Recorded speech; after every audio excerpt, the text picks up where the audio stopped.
오늘은 요나서 강의 30번째 시간입니다. 성냄에도 기준이 필요하다.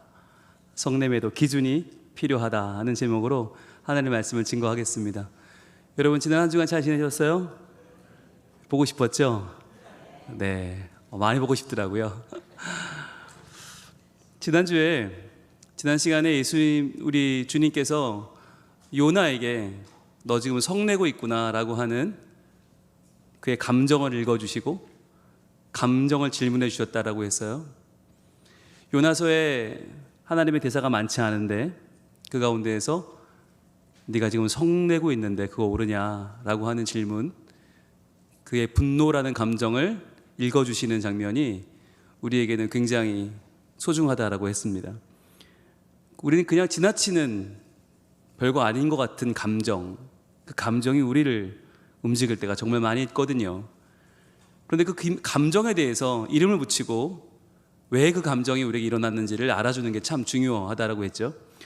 오늘은 그 질문하시는 하나님의 질문 내용을 좀 더 구체적으로 보려고 합니다.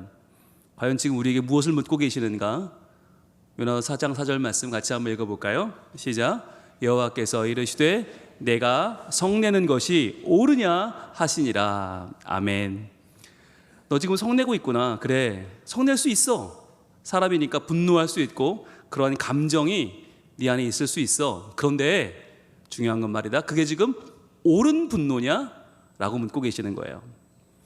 즉 우리의 분노라는 감정이 있을 수 있어요. 자연스러운 것이고 그 자체는 좋은 것인데 그것을 우리가 잘못 사용하면 그 분노가 자칫하면 우리를 망치고 모든 일을 망칠 수도 있다라고 하는 거죠.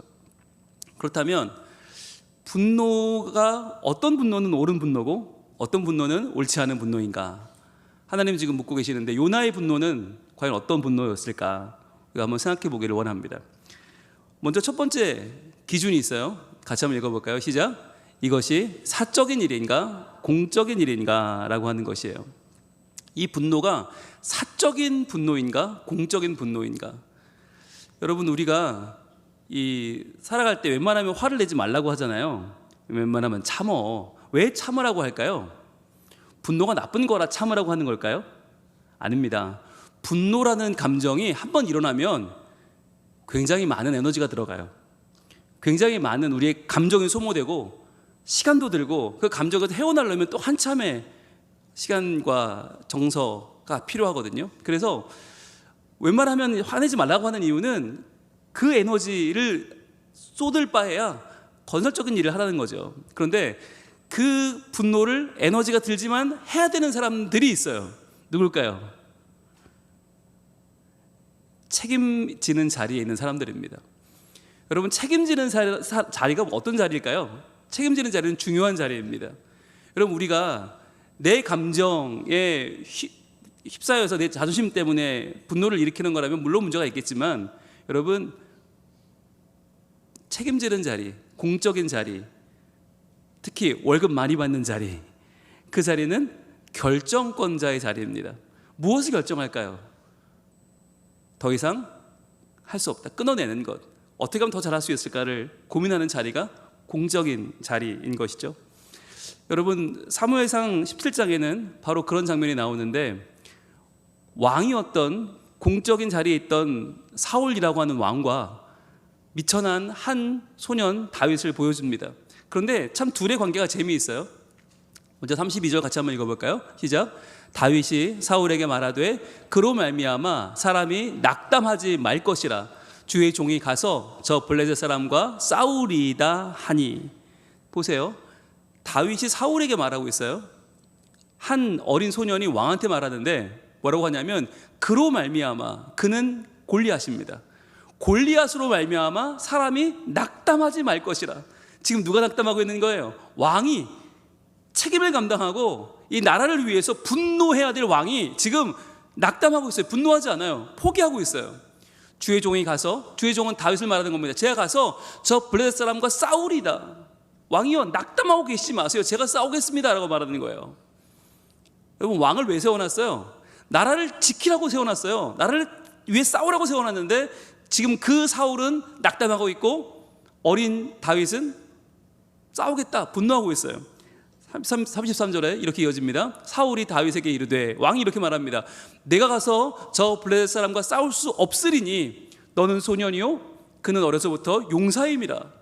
자, 자기는 두려워 못 싸우는데 싸우겠다는 그 분노, 공적인 분노를 일으키는 그 다윗에게 사울이 말려요. 지금 야, 안 돼. 너는 소년이고 저 골리앗은 어려서부터 용사인데 싸움이 되겠냐? 안 된다라고 하는 거예요. 포기하고 낙담하고 남까지도 못하게 말리는 거죠. 더 이상 사울은 왕일 수가 없는 거죠. 자, 이때 다윗이 이렇게 이야기를 합니다. 34절입니다. 다윗이 사울에게 말하되, 같이 읽을게요. 시작. 주의 종이 아버지의 양을 지킬 때에 사자나 곰이 와서 양떼에서 새끼를 물어가면. 자, 주의 종이, 자기 다윗이죠, 아버지의 양을 지킬 때, 즉 공무를 행할 때입니다. 내 사적인 일이 아니라 아버지의 양, 우리 집안의 제사를 지키는 이 일을 할 때 어떻게 했냐? 사자나 곰이 와서 양떼의 새끼를 물어갈 수 있잖아요. 그러면 어이구 사자가 왔네, 곰이 왔네, 어이구 무서운 맹수가 왔구나, 가만히 보고 있어요? 아니죠. 어떻게 합니까? 35절 이렇게 이어집니다. 같이 읽습니다. 시작. 내가 따라가서 그것을 치고 그 입에서 새끼를 건져내었고 그것이 일어나 나를 해하고자 하면 내가 그 수염을 잡고 그것을 쳐 죽였나이다. 여러분, 이것이 공적인 분노입니다. 내 아버지의 양을 치고 있는데 사자나 곰 얼마나 무서워요. 그런데 그 사자나 곰이 와서 새끼를 집어갈 때 쫓아가서 그 수염을 잡고 그 입에서 물고 있는 새끼를 빼냈다는 거예요. 그러면서 그것을 쳐 죽였던 자기 자신의 그 공적인 분노를 지금 이야기하는 겁니다. 뭘 얘기하는 겁니까? 하다못해 아버지의 양을 치는 소년인 나도 무서운 맹수가 덤벼드는 걸 싸워서 이기고 그 새끼 양을 뺏어오는데 왕 당신은 뭐 하는 겁니까? 라고 묻고 있는 것이죠. 그러면서 이것으로 끝나지 않아요. 36절은 이렇게 아주 중요한 말씀을 합니다.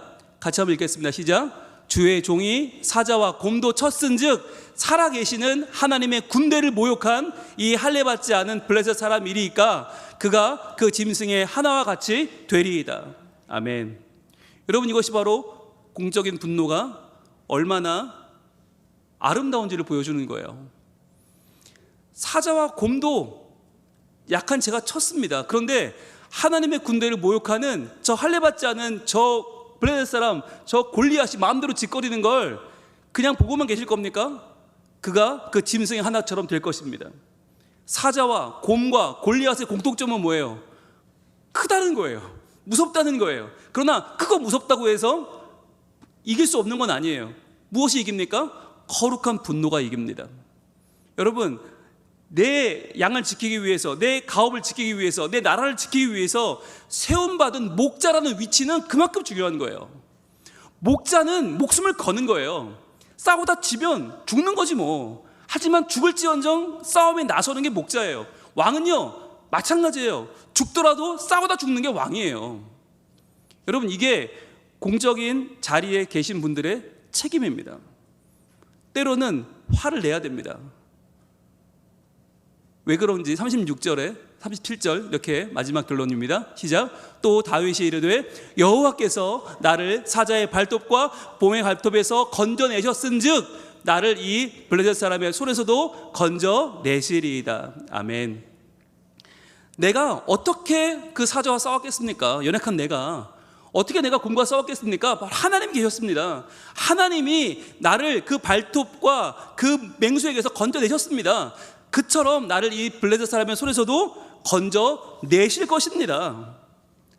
그렇게 믿음의 고백을 하는 거예요. 그랬더니 그제서야 사울 왕이 이렇게 말을 합니다. 시작. 사울이 다윗에게 이르되 가라, 여호와께서 너와 함께 계시기를 원하노라. 드디어 이제 설득이 된 거예요, 왕이. 그 전까지는 왕은 이런 믿음이 없었어요. 하나님이 계신 줄도 몰랐고 그 하나님이 어떤 일을 하시는지도 몰랐고 내가 무슨 일을 해야 되는지도 몰랐어요. 그러니까 그는 왕의 자격이 없는 거죠. 하나님이 왜 어린 다윗을 대신하여 사울의 뻔히 있는데 왕을 세우십니까? 그 이유는 누가 공적인 분노를 할 수 있는가라고 하는 거예요. 누가 분노할 수 있는가? 여러분, 제가 저희 교회 처음 왔을 때 한 2년, 3년째 되던 해였어요. 새벽 기도를 나오는 분이 계셨는데 그 새벽에 풀 메이크업을 하고 오시는 거예요. 향수 냄새가 얼마나 진한지, 그때 제가 요 앞에 설교하던 때였는데 정말 맨 앞에 앉아 계시는데 지금 향수 냄새 때문에 설교를 할 수가 없었어요. 그분이 매일 와서 앉아 있는 거예요. 얼마나 부담이 됐겠습니까? 예. 하루는 새벽 설교를 마치고 제가 빨리 주기도를 마치고 내려갔죠. 제 방에 있었는데 누가 성도들이 내려오셨어요. 뒤에 누가 넘어졌다는 거예요. 빨리 와보시라는 거예요. 목사님이 오셔야 된다는 거예요. 불길했지만 올라왔습니다. 본당 앞에 그 여자분이 쓰러져 계시는 거예요. 네. 그래서 제가 괜찮으세요? 라고 했더니 그분이 벌떡 일어나더니 어떻게 했을까요? 예, 저를 확 끌어안았어요. 예, 그분이 그전까지 저한테 선물도 주시고 얼마 안 되는 소에게 돈도 막 주시려고 하고 편지도 막 쓰시고 그랬던 분이거든요. 이해가 안 된다는 눈빛이신데, 네, 세상에 그런 경우가 많이 있어요. 말이 안 되는 경우가 많이 있어요. 자, 그 순간에 제가 그분이 딱 저를 끌어안는데 어떻게 했을까요? 네, 분홍 목사는 사랑이시라 이렇게 같이 끌어안았을까요? 어떻게 했을까요? 제가 확 미쳐버렸어요. 그냥 확. 예, 그 순간엔 너무 무서운 거예요. 정말 이 풀 메이크업을 한, 나이는 저보다 15살은 많아 보이는 이 육중한 여자분이 저를 꽉 끌어안으시는데, 이거 잡히면 큰일 나겠다 오늘. 옆에 성도들이 계셨지만 뭐 어떻게 할 수가 없었어요. 이분의 힘도 너무 세고 이분이 너무 막 적극적이었어요. 제가 그 이분을 확 밀어냈어요. 근데 이분이 얼굴이 굉장히 놀라셨더라고요. 어떻게 나한테 이럴 수가 있지? 라고 하는 마음을 가지시더니 그날로 저희 교회를 안 나오기 시작했어요. 예, 그 새벽부터 저는 자유를 얻었어요. 그때까지 너무 무서웠어요. 설교할 때마다 맨 앞에 정말 얼굴이 하얗게 정말 분칠하고 오신 분이 저를 이렇게 바라보시는데 너무 부담스러운 거예요. 근데 그때 제가 생각해보세요. 왜 미쳤을까? 왜 확 미쳤을까 생각을 해보니까, 만약에 여기서 이게 이제 사건이 되어버리고 추문이 되어버리면 이제 막 내려온 젊은 담임 목사가 이곳에서 어느 여인분과 새벽에 예, 그렇죠? 네. 그 여인분의 자세한 디테일은 설명되지 않잖아요. 그냥 여인일 뿐이지. 그래서 젊은 담임 목사가 어떤 여인과 어떤 일이 벌어졌다 난리가 나는 거 아닙니까? 그래서 제가 저도 모르게 확 밀쳐버렸는데, 그날 이후로 이분이 보이지를 않아요. 저는 그날 제 정신으로 미친 것 같지가 않아요. 거의 정말 나는 이 교회를 지켜야 되고 나는 어떻게든 이분들을 지켜야 한다는 그 사명감 하나로 저도 모르게 확 밀쳐버렸거든요. 저는 그 순간에 제가 정말 이 교회의 담임 목사로구나라는 걸 깨닫게 되었어요. 만약에 제 개인적인 명예나 제 개인적인 이름을 위해서였다면 적당히 받아줄 수 있었겠죠. 적당히 어느 정도는. 근데 그럴 수 없었어요. 완벽하게 저는 거부했고 완벽하게 그분에 대한 저는 차단을 했습니다. 그런 시기들이 있었기 때문에 저희 교회의 이 안정적인 성장이 가능했던 것이죠. 여러분, 저는 그때 더 확실히 알게 됐어요. 책임지는 자리에 있는 사람은 분명히 끊어내야 된다. 그렇지 않으면 우리 공동체를 지켜낼 수가 없다. 여러분도 분노가 무조건 나쁜 게 아니에요. 다만 이것이 내 사적인 것인가 공적인 것인가를 구별할 줄 알아야겠죠. 자, 두 번째 더 중요한 기준이 있습니다. 두 번째 기준 한번 읽어볼까요? 두 번째 기준 시작. 이것이 나의 일인가 하나님의 일인가 하는 것입니다. 이것이 나의 일인가 하나님의 일인가. 여러분, 우리는요 무엇을 위해 살아갈까요? 우리는 나의 행복을 위해 살지 않아요. 무엇을 위해 살아요? 거룩하신 하나님의 영광을 위해 살아갑니다. 여러분, 이건 헷갈리시면 안 돼요. 나는 무엇을 위해 살아가는가? 이건 헷갈리면 안 돼요. 자, 무엇을 위해 살아간다고요? 거룩하신 하나님의 영광을 위해 살아갑니다.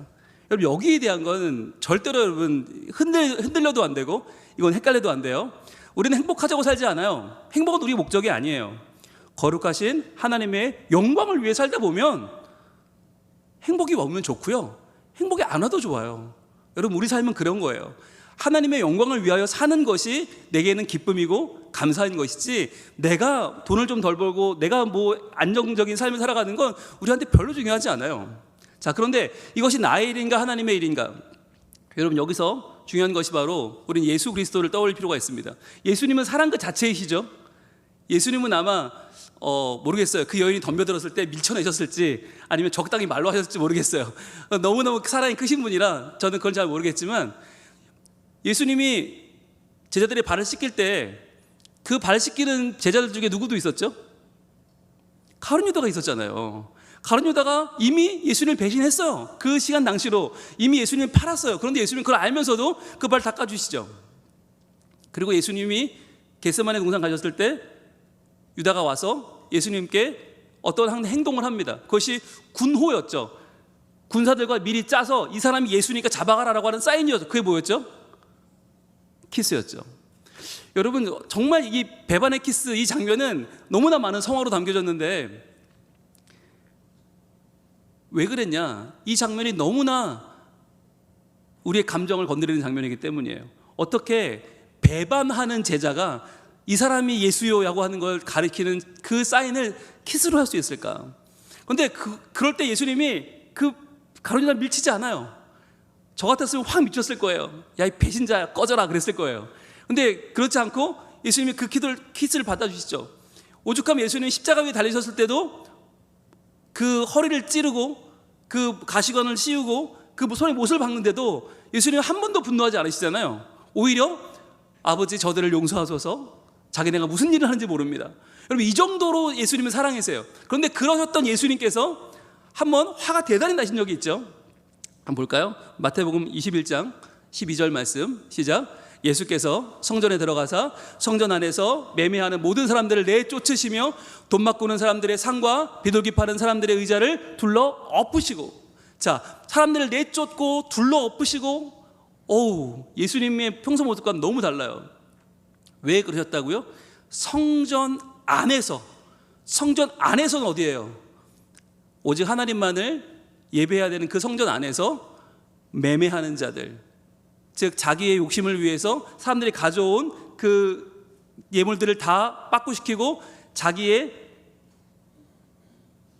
예물을 훨씬 더 비싼 값에 바가지로 팔면서 이 성전의 예배의 자리를 개인적인 사리 사욕을 채우는 욕심의 자료로 바꿔버린 자들을 어떻게 해요? 엎어버리시는 거예요. 내쫓아버리시는 거예요. 왜 그렇게 했나? 이거 13절에 이유가 나와 있는데 시작. 그들에게 이르시되 기록된 바 내 집은 기도하는 집이라 일컬음을 받으리라 하였거늘 너희는 강도의 소굴을 만드는도다 하시니라. 여러분, 이 본문이 내 집은 기도하는 집이라, 이 기도하는 집이라고 하는 이 집이 마가복음 1장 같은 본문에 만민이 기도하는 집이라고 나와요. 왜냐하면 이 본문이 지금 설명하고 있는 구약의 본문이 만민들이 기뻐하며 기도하는 집이기 때문이에요. 즉 만민이 기도하는 집이라는 뜻은 뭐냐면 누구나 와서 마음껏 하나님 앞에 예배하고 통회 자복하고 은혜를 얻어야 되는데 그게 안 되고 돈 있는 사람만 은혜 받고 돈 있는 사람, 자기의 주머니를 채워주는 사람만 예배할 수 있는 곳이라면 그것은 의미가 없다는 거예요. 하나님의 영광을 가리는 그들에게 예수님은 지금 분노하고 계십니다. 여러분, 우리가 살아가면서 하나님을 향한 하나님의 영광을 지키기 위한 거룩한 분노가 있는가 생각해 봐야 되는 거예요. 우리는 내 지위, 내 돈, 내 자존심을 위해서는 기꺼이 분노하지만 과연 나는 하나님의 영광을 위해서 얼마나 분노하고 있는가? 내 자신을 돌아봐야만 하는 것이죠. 마지막으로 세 번째입니다. 같이 읽을까요? 시작. 이것이 화로 그칠 일인가 죄로 그르칠 일인가 하는 것이에요. 이것이 화로 그칠 일인가 아니면 죄로 그르쳐버릴 일인가.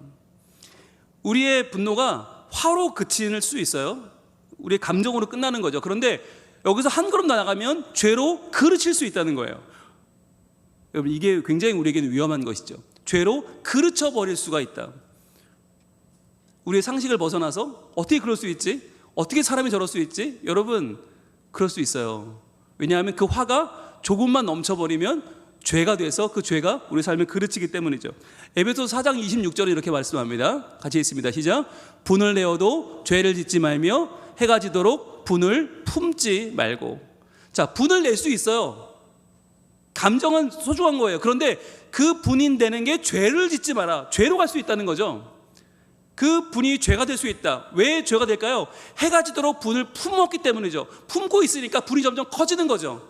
점점 커지고 성장해서 참을 수 없게 되는 거죠. 나 도저히 못 참아. 그때 분이 죄가 되는 거죠. 여러분, 그런데 우리가 분이 죄가 되는 순간을 누가 좋아하느냐? 27절입니다. 시작. 마귀에게 틈을 주지 말라. 자, 마귀는 항상 우리에게 틈을 보고 있는데 어떤 틈이냐?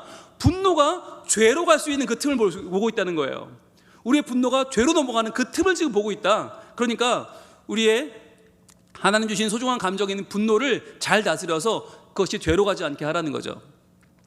우리가 창세기 4장에서 가인과 아벨의 이야기를 볼 때 이런 것을 선명히 볼 수 있어요. 한번 볼까요? 창세기 4장 1절 말씀 시작. 아담이 그의 아내 하와와 동침하매 하와가 임신하여 가인을 낳고 이르되 내가 여호와로 말미암아 득남하였다 하니라.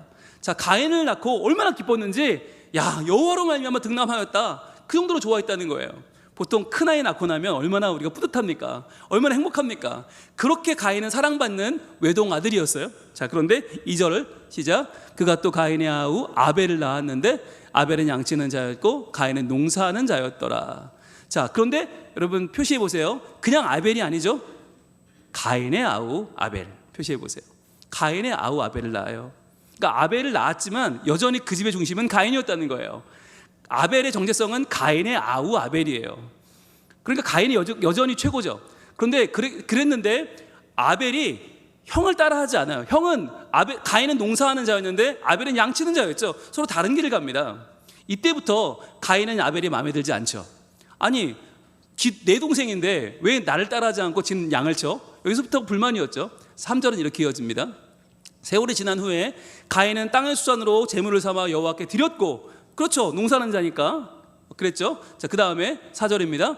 아벨은 자기도 양의 첫 새끼와 그 기름으로 드렸더니 여호와께서 아벨과 그의 제물은 받으셨으나, 자, 받아주셨어요. 근데 5절 가인과 그의 제물은 받지 아니하신지라. 가인이 몹시 분하여 안색이 변하니. 자, 지금 가인이 너무 화가 난 거예요. 아니, 내 동생에 불과한 아벨은 하나님이 그 제물과 아벨을 받아주셨는데 나는 첫째 아들이고 내가 사랑받는 외동 아들인데 내가 전부 다인데 나와 내 제물은 받지 않아 하시는 거예요. 몹시 분하여 안색이 변했다. 누구한테 화가 난 겁니까? 하나님께 화가 난 거죠. 하나님이 뭔데 내 제사를 안 받아? 하나님이 뭔데 나한테 이럴 수 있어? 화가 난 거예요. 자, 이럴 때 6절입니다.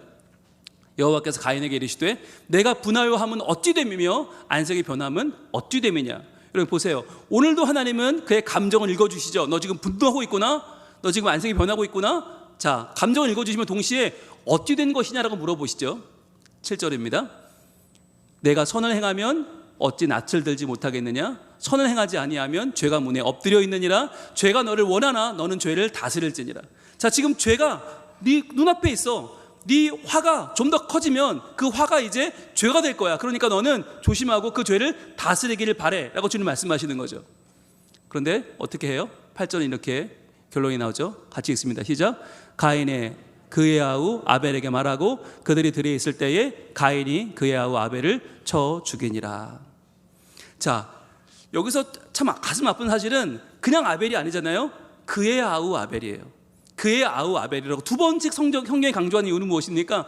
그의 동생인데, 그의 아우인데, 그의 아우 아벨을 그는 쳐 죽이는 것으로 그의 감정을 소모해버리고 말죠. 누구한테 화가 난 거예요? 하나님께 화가 났어요. 하나님께. 왜 제 건 받아주고 내 건 안 받아줍니까? 하나님께 화가 났는데 하나님께 화를 낼 수가 없으니까 그 화를 어떻게 해요? 힘없는 아벨에게 그 화를 쏟아붓고 있는 것이죠. 그래서 화가 죄가 되고 그는 최초의 살인자가 되었던 거죠. 여러분, 이것이 우리의 참 많이 벌어진 우리 삶의 일은 아닙니까? 저는 이 일을 보면서 떠오르는 한 가지 사건이 있었어요. 저희 아이들이 매우 어렸을 때였습니다. 집에 제가 정말 가난한 부목사 시절에 딸기를 사다 준 거예요. 딸기를 아이들이 먹고 싶다고 그래서 아이들이 딸기를 먹는데 아이들이 딸기 먹는 걸 보고 제가 너무너무 화가 났어요. 왜 그랬을까요? 여러분, 딸기는 어디를 먹고 어디를 남기는 겁니까? 어디를 남겨야 되죠? 풀을 남겨야 됩니다. 딸기를 드실 때는 풀을 남기는 겁니다. 그죠? 전 그렇게 배웠거든요. 저희 집은 그런 집이었거든요. 딸기를 먹어본 적도 별로 없지만 먹을 때는 항상 하얀 부분도 딸기잖아요, 그죠? 빨갛든지 하얗든지 아무튼 거기 먹는 거잖아요. 근데 저희 아이들을 보니까 그게 아니더라고요. 빨간 데는 먹고 하얀 데는 남기더라고요. 그걸 보고 제가 너무 화가 난 거예요. 어떻게 아빠가 사다 준 딸기를 너희는 빨간 데만 먹고 흰 데를 남길 수가 있느냐. 게다가 심지어는 그 하얀 부분에 살짝 빨간 기운이 남아있더라고요. 그걸 보고 제가 너무 화가 난 거예요. 그래서 제가 아이들한테 너희는 어떻게 이건 아빠에 대한 모독이고 딸기에 대한 모독이다. 어떻게 이럴 수가 있느냐. 푸른색 풀만 남겼어야지 어떻게 흰색을 남기고 거기다 빨간색까지 묻어있는 이건 뭐냐 지금 이렇게 먹을 거면 왜 딸기를 먹느냐 화를 냈어요. 자, 여기까지는 괜찮았어요. 그 다음이 중요했어요. 제가 어떻게 했을까요? 그 그릇을 던져버린 거예요. 그 순간에 쨍 하면서 여러분 그게 안 깨지기로 유명한 코렐이었거든요. 그전에 전 코렐이 깨지는 걸 본 적이 없어요. 아마 그래서 믿고 던졌는지 모르겠어요. 근데 그 순간에 코렐이 깨지면 여러분 어떻게 되는지 아십니까? 산산조각이 납니다. 산산조각. 와, 전 처음 봤어요. 그날 그 좁은 집에 제가 부엌에서 그걸 던졌는데 온 거실과 방에 다 그 파편이 터지는데 그 순간 후회가 밀려오는 거죠. 예, 제가 어떻게 했을까요? 가만히 있어! 얘들아 가만히 있어! 움직이지 마! 큰일 나! 가만히 있어! 하면서 제가 그걸 이제 쓸어 담기 시작했는데 아이들은 둘 다 눈물이 터졌고요. 하고 울고 있고 집사람은 너무 기가 막혀서 저런 사람과 결혼을 했다니 내가 눈이 삐었지 이런 눈으로 저를 보고 있고 저는 너무 막 어쩔 줄 모르면서 얘들아 미안해 아빠가 미안해 가만히 있어 움직이지 마 그래서 막 그걸 쓸어 담는데 제 속에서 너무나 창피하고 너무 미안하고 너무 막 어쩔 줄 모르겠는 거예요. 그리고는 저의 그 어린 시절이 다 떠올랐어요. 항상 먹는 거 가지고 아버지한테 혼나고 맨날 집에 때려 부시고 하던 모습이 상 엎으시고 하는 모습이 떠오르면서 정말 그렇게 살지 말아야지. 나는 그런 아빠가 되지 말아야지. 나는 좋은 아빠, 난 친구 같은 아빠가 돼야지라고 생각했지만 그 순간에 분노를 이기지 못한 거예요. 그리고 저는 그 순간 그 그릇을 깬 게 아니라 저의 가정을 깨버린 거죠. 그날 이후로 저는 정말 하나님 앞에 저의 감정에 대해서 항상 내어드리게 되었어요. 하나님, 저는 정말 큰 죄인이고 저는 아이들의 가슴에 대못을 박은 사람이고 저는 저희 아내에게도 큰 상처를 준 사람입니다. 하나님, 제가 비록 그릇은 깼지만 저의 가정을 깨지 않도록 하나님 저에게 은혜를 주시고 저의 연약함을 하나님 붙잡아 주세요 라고 하는 그때부터 기도하는 삶을 살게 되었어요. 다행히 가정은 깨지지 않았습니다. 여러분, 우리가 정말 화가 날 수 있어요.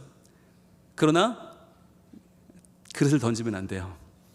그리고 혹시 던졌다면 여러분 그때부터 우리는 더욱더 하나님의 은혜를 구하며 살아야 되지 않겠습니까? 왜냐하면 우리의 마음은요 분노에 대해서 너무 약하기 때문이에요.